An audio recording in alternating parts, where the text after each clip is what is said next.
अस्सलामुअलैकुम, मैं चाँद वेलकम करता हूँ इलेक्ट्रिकल फंक्शंस यूट्यूब चैनल में। फ्रेंड्स, अगर रेफ्रिजरेटर में नीचे वाले हिस्से में कूलिंग ना हो रही हो तो क्या क्या प्रॉब्लम्स हो सकती है और हमें यहाँ पर क्या फ़ॉल्ट नज़र आया है आपके साथ मैं शेयर करूँगा और आपको भी पता चलेगा कि कैसे फ़ॉल्ट इजीली हम ट्रेस कर सकते हैं। फ्रेंड्स, इसमें या तो कंप्रेसर का प्रेशर डाउन हो सकता है या फिर गैस लीकेज हो सकती है या फिर अगर नीचे वाला डोर जो है उसकी गैसकिट ख़राब है यानी कि रबड़ ख़राब है वो भी ख़राब हो सकती है। लेकिन मैंने डोर भी चेक किया, ठीक है। अभी कंप्रेसर का तो नहीं चेक किया क्योंकि उसके लिए पाइप काट कर उसका प्रेशर चेक करना पड़ता है। बट फिज़िकली मैंने इसके पीछे पाइप पर काफ़ी सारे जॉइंट्स होते हैं जिनको देखा कि वहाँ पर कहीं ऑयल तो नहीं।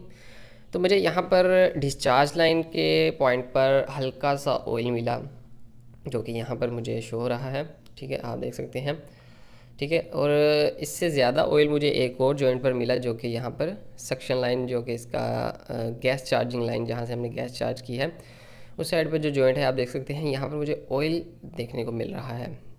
रेफ्रिजरेटर में कंप्लेन ये है कि इसमें नीचे वाले हिस्से में कूलिंग काफ़ी कम है, चीज़ें ख़राब हो जाती हैं, ऊपर बिल्कुल ठीक है।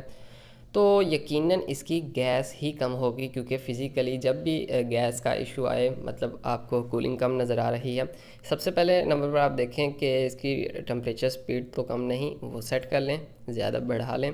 अगर फिर भी नहीं, फिर देखें डोर प्रॉब्लम तो नहीं, साथ डोर वगैरह आपका बिल्कुल ठीक है। अगर वो भी ठीक है फिर आप चेक करें पीछे से यहाँ पर जो जॉइंट्स हैं, फ़िल्टर का जॉइंट, कैपिलरी का जॉइंट, सक्शन, डिस्चार्ज, इन सब के जॉइंट्स चेक करें। ये 5-7 जॉइंट्स होते हैं, तो इसको चेक करें कि ये कहीं से ऑयल तो नहीं आ रहा। अगर तो खुश्क होंगे तो फिर तो मतलब गैस यहाँ से भी लीकेज नहीं है।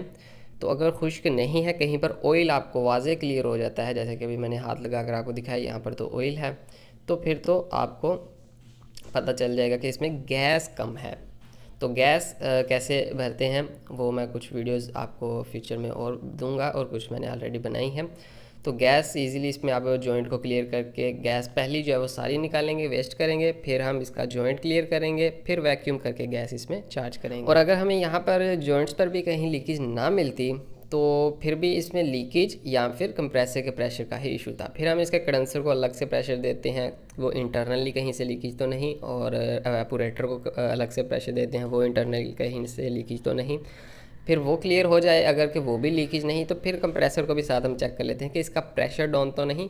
450-500 मैक्सिमम PSI इसका प्रेशर होना चाहिए।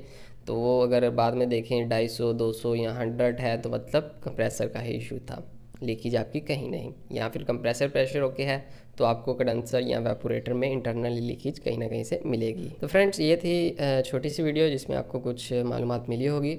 मैं इसके ऊपर प्रैक्टिकल वीडियोस भी बनाऊंगा कि कैसे प्रेशर दिया जाता है, लीक को फाइंड किया जाता है। आज के लिए इतना ही, अल्लाह हाफिज़।